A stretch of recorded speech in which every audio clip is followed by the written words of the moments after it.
national security of the United States, but the alliances that we have that are foundational. Do you think anyone in this administration understands that if a shot is fired towards Greenland by the United States of America, that our NATO allies are no longer in that moment our allies? Article 5 would be invoked by the other members to protect that one NATO member under attack. Please help us understand and contextualize the severe dynamics involved here about any military action against a fellow NATO alliance member. Yeah, it's extraordinary, Michael. And guys, thank you so much for having me on this really such a tragic day to talk about this issue, which is also just extraordinary. I mean, I would make the argument that this foreign policy, if you want to even call it a foreign policy, is not only reckless, which it is, but it's also clueless. I hear what Stephen Miller said the other day. I see even what Secretary Rubio said today. It completely, and I think Secretary Rubio, frankly, knows better. But it forgets, or they don't. It's as if they don't understand how NATO works. They don't understand how alliances work.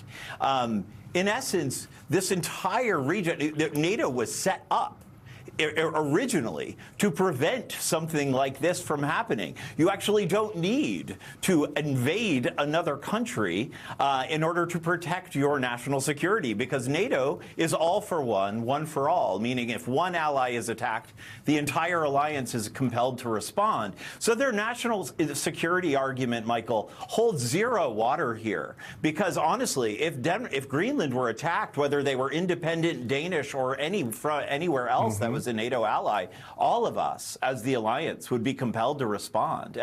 And so the national security argument is just completely bogus here, generally speaking. Very good at carrying a big stick, less good at speaking softly. If only they could do a little bit of work on that part. Part of what I don't understand, and perhaps you can help me understand, Ambassador, is the extent to which what they are even threatening is necessary in order to get what it is they claim they want. Let me refer you to the 1951 Greenland Defense Agreement, which reads, it allows the U.S. to construct, install, maintain, and operate military bases across Greenland, house personnel, and control landings, takeoffs, anchorages, moorings, movements, and operation of ships, aircraft, and waterborne craft. The Danish government has repeatedly said, if what you want is to station more troops here, you can do it. If what you want is new mining rights, we will let them have you. If it could actually begin as a conversation there, why take it to 100 right out the gate? Well, Alicia, I think you're hitting this point right on. So I think that this is the issue.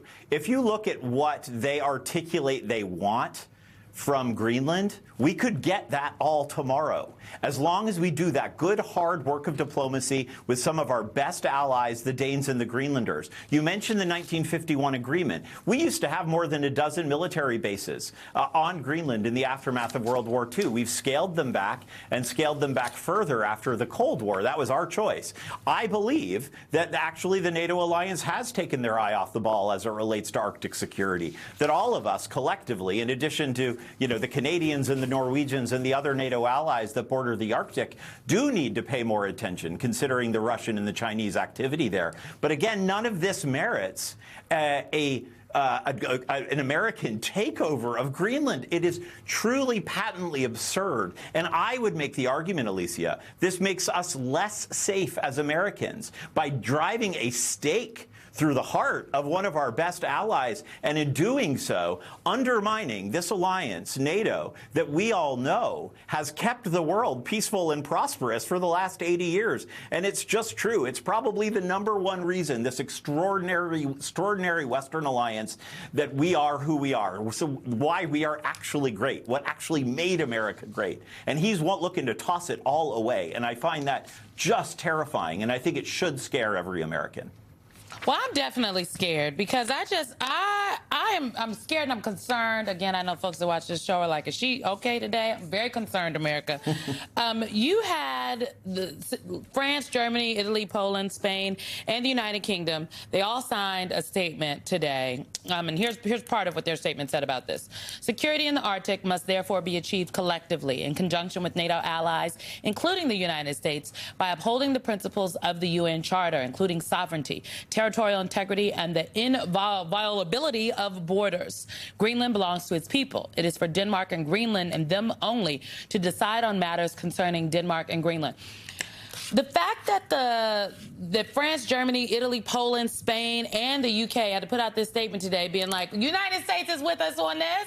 Let's just remind everybody how we really feel about things. Not wanting to upset, essentially, it is my reading of this, the president. Ambassador, I just think we're in new territory here. The president of the United States is actually not on the side of the allies. The president of the United States is aligning himself with folks like Vladimir Putin. And I say that because territorial integrity, the sovereignty, those are things we got to remind Putin of, President Xi of. Why are they reminding the president of the United States? Well, it's because their foreign policy is governed by grown-ups. A strategy, they have an appreciation of history and understand what we have built, what all of us have worked so hard together to build over the course of the last 80 years.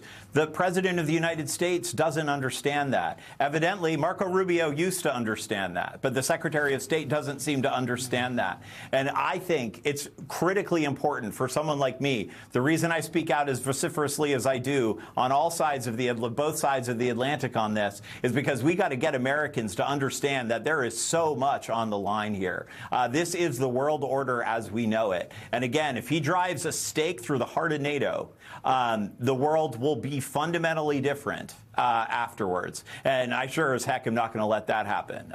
So I think we all have to fight as hard as we possibly can, starting with American members of Congress. I want to get them on the record on this. I know there's a lot of movement. There should be a heck of a lot more getting them to take a side. I was thrilled to see what a couple of Republican senators did today, but we need to see a lot more of it. The only time Article 5 in NATO was invoked, attack against one is attack against all, was